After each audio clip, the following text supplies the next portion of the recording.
Assalamualaikum warahmatullahi wabarakatuh. Hello everyone. I hope you are doing well today and stay healthy. My name is Funar Falina and I am a student at the University of Lampung.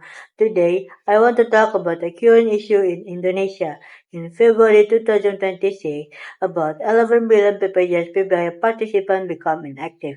BPJS PBI is a health insurance program managed by BPJS Kesehatan for low-income citizens. The situation caused problems, especially for patients with serious illness. Around 200 kidney failure patients called nutritive dialysis because their BPJS status was inactive. The government said this happened because of a data update to make social assistance more accurate.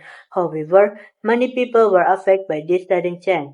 As a temporary solution, the government decided that the inactive participants will still receive free healthcare service for 3 months while the data is being checked again. People who are still eligible can apply for reactivation. In my opinion, updating data is important, but the government must ensure that vulnerable people do not lose access to healthcare. Health services are essential for everyone. Thank you for your attention. Wassalamualaikum warahmatullahi wabarakatuh.